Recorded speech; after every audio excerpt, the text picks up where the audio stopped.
बिस्मिल्लाहिर्रहमानिर्रहीम, अस्सलाम वालेकुम। मैं हूं ईसा नकवी। आज जुमेरात 24 अक्टूबर है। इस वक्त वफाकी दारुल हुकूमत इस्लामाबाद शहर इक़्तिदार से सबसे बड़ी खबर यह है कि इमरान खान का कासिद अडयाला जेल से रवाना हो चुका है और इस वक्त वो इस्लामाबाद पेशावर मोटरवे पर मौजूद है। जब मैं वीडियो रिकॉर्ड कर रहा हूँ 6:30 बजे हैं शाम के, और ये कासिद बहुत जल्द पेशावर पहुँचने वाला है इमरान खान का खुसूसी पैगाम लेकर, और फिर एक बड़ी बैठक होने जा रही है। इस बैठक में एग्जैक्टली मुमकिन तौर पर क्या हो सकता है, क्या मामला होगा, तंग आमद बजंग आमद का, या फिर कुछ और जो है वो डेवलपमेंट होती हुई नज़र आएगी, ये वक्त डिटरमिन करेगा। क्योंकि इस बड़ी बैठक के लिए पाकिस्तान तहरीक इंसाफ के जितने भी स्टॉलवर्ड्स हैं, जो भी बड़े बड़े लीडर्स हैं, जो अवेलेबल लीडरशिप है जेल से बाहर, उन सब को चलो चलो पेशावर चलो का कहकर बुलाया गया है।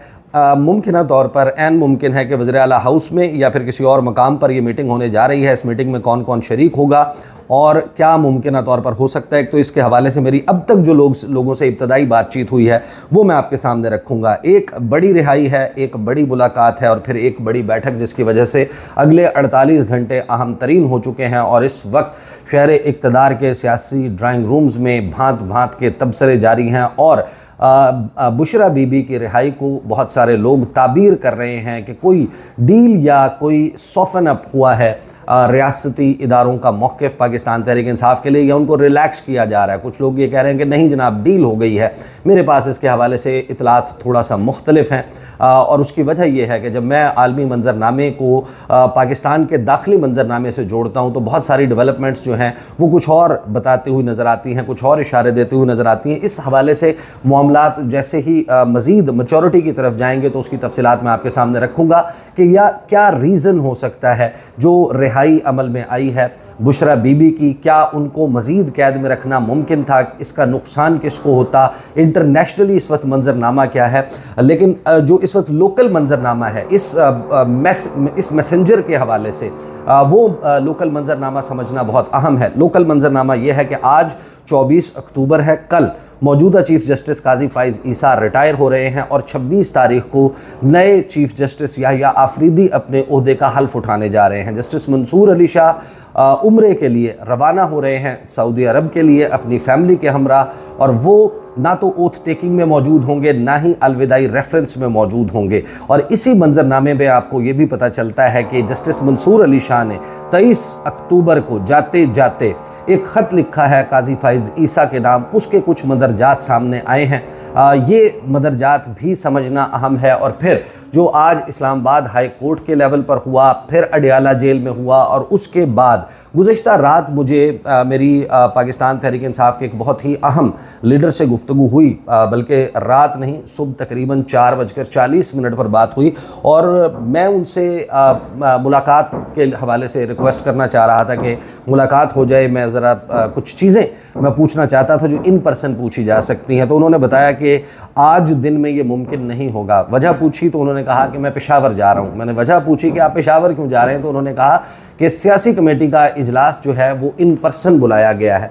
ये जो बैठक है पहले ऑनलाइन होती थी, मुख्तलिफ जगहों से लोग ज्वाइन करते थे, लेकिन इन पर्सन बुलाने की वजह जो है वो बड़ा तवील हो जाता था, उलझ पड़ते थे रहनुमा, उनके दरमियान जो है वो एक कम्युनिकेशन गैप क्रिएट हो जाता था, फिर कुछ चीज़ें जो हैं वो मीडिया में लीक हो जाती थी। तो इस तमाम को, और क्योंकि एक अहम तरीन फ़ैसला करना है कि इस मंजरनामे के हवाले से पाकिस्तान तहरीक इंसाफ की हिकमत अमली क्या होनी चाहिए या क्या होगी, अली अमीन गंडापुर ने ऐलान किया था कि हम लॉन्ग मार्च करेंगे, पूरा पाकिस्तान बंद करेंगे अगर जस्टिस मंसूर अली शाह को आइंदा चीफ़ जस्टिस नहीं बनाया जाता। तो हुकूमत ने तो जस्टिस याहिया आफरीदी के हवाले से फ़ैसला कर लिया, पार्लिमानी कमेटी ने भिजवा दिया, मामला तय हो गया, जस्टिस याहिया आफरीदी ने मुलाकातें कर लीं। तो अब पाकिस्तान तहरीक इंसाफ इस हवाले से जो भी करने जा रही है उसमें सबसे अहम होगा वो मैसेंजर जो इस वक्त अडयाला जेल से निकल कर पेशावर के रास्ते में है। और आज रात तक आपके सामने एक बहुत ही अहम डेवलपमेंट आ चुकी होगी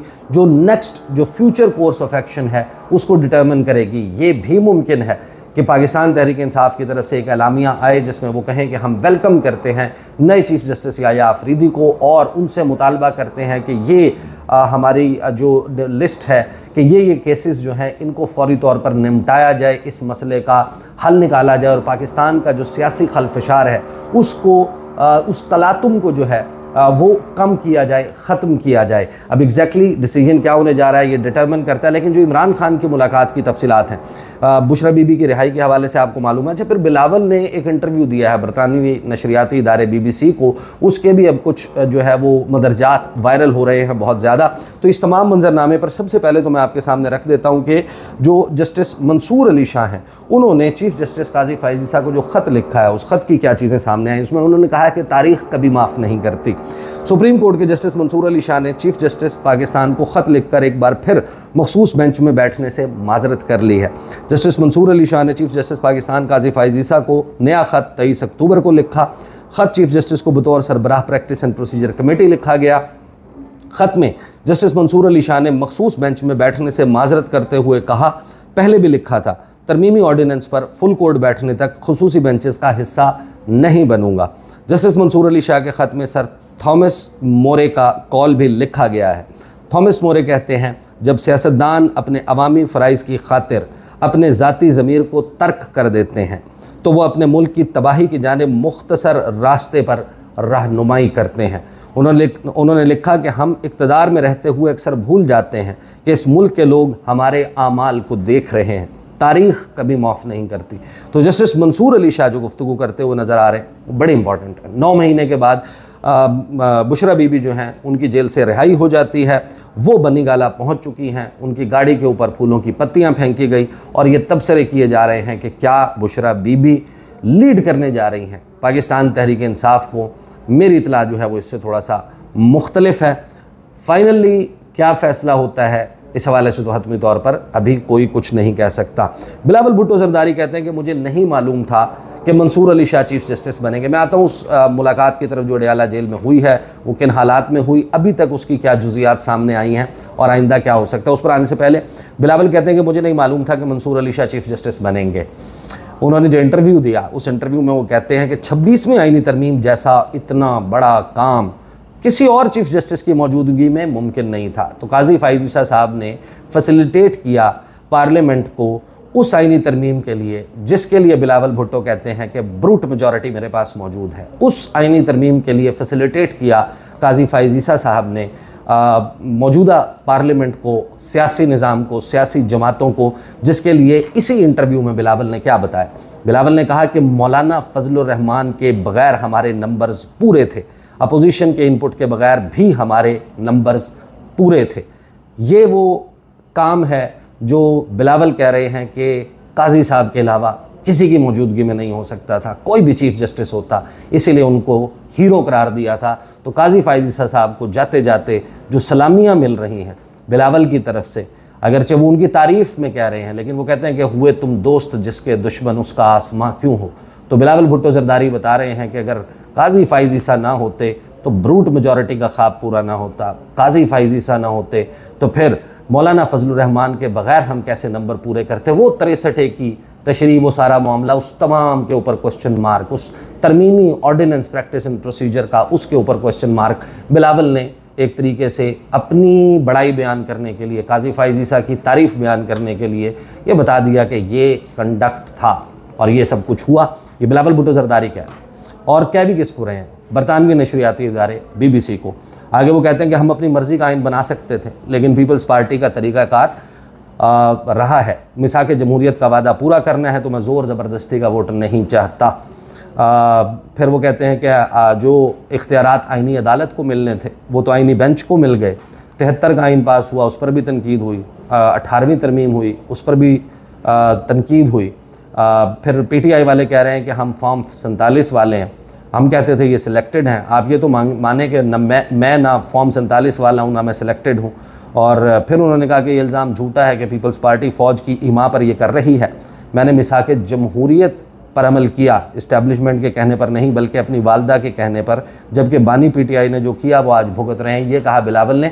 बिलावल जो बात कर रहे हैं कि वालदा के कहने पर उनकी पूरी इलेक्शन कैंपेन में वालदा ने ये कहा है, ये उन्होंने नहीं बताया था, कम से कम इस तरीके से तो बिल्कुल नहीं बताया था जिस तरीके से वो एक्ट करते हुए नज़र आ रहे हैं। फिर जो मुलाकात हुई है इमरान खान साहब से वो किस माहौल में हुई है। इमरान खान का मुलाकात का मामला इस्लामाबाद हाई कोर्ट में था। सरदार इसहाक साहब जो हैं उन्होंने इस सारे मामले पर द डिटेल्स कि क्या हुआ अदालत में, वो मुलाकात नहीं हो पा रही थी। फिर अदालत की तरफ से ये कहा गया कि बानी पीटीआई को पेश करें, 3 बजे तक पेश किया जाए अदालत में और यहाँ पर उनके वकला की मुलाकात करवाई जाए। दरमियान में बात चली कि कोई ऑनलाइन मुलाकात हो सकती है, लेकिन फिर फैसला ये किया गया कि बजाय इसके कि इमरान खान साहब को अदालत में प्रोड्यूस करवाया जाए, मकसद अगर सिर्फ उसका मुलाकात है तो 3 वकला को, सलमान अकरम राजा, शुएब शाहीन और फैसल चौधरी, उनको कहा गया कि ये जाकर मुलाकात करें। उन्होंने जाकर मुलाकात की। मुलाकात के बाद जो गुफ्तगू सामने आई है कि इमरान खान से क्या बातचीत हुई वो मैं आपको बता देता हूँ।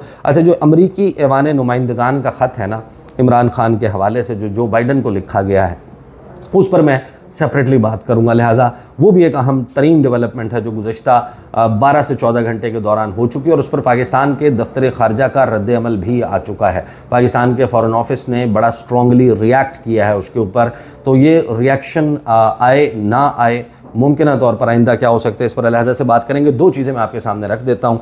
एक, जो फैसल चौधरी ने इमरान खान से मुलाकात के बाद गुफ्तगू की, उन्होंने कहा कि इमरान खान बता रहे हैं कि उन्हें पिंजरे में रखा गया, पिंजरा खुलता है और बाहर निकाला जाता है, 12 से 14 घंटे बिजली के बगैर अंधेरे कमरे में बैठा रहता हूँ। इमरान खान की दाढ़ी बढ़ी हुई है।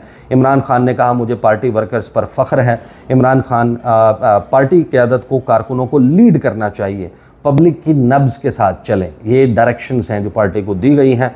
इंतज़ार पंजोता के हवाले से गुमशुदगी पर परेशानी का इजहार किया। साथ ही फैसल चौधरी ने कहा कि इमरान खान जो है वो मुसीबतों से नहीं घबराते, अल्लाह का शुक्र है मुलाकात हुई। इमरान खान की जो इस वक्त दरपेश मुश्किलात हैं उन पर सुबह वो पटिशन फ़ाइल करने जा रहे हैं। साथ ही उन्होंने कहा कि 26वीं आइनी तरमीम पर इमरान खान ने अफसोस का इजहार किया और उन्होंने कहा कि यह आइन पर हमला है। पाकिस्तान के अवाम इमरान खान की कॉल पर आएंगे, मुसीबतें बर्दाश्त करेंगे, ये कहा फैसल चौधरी ने मुलाकात के बाद।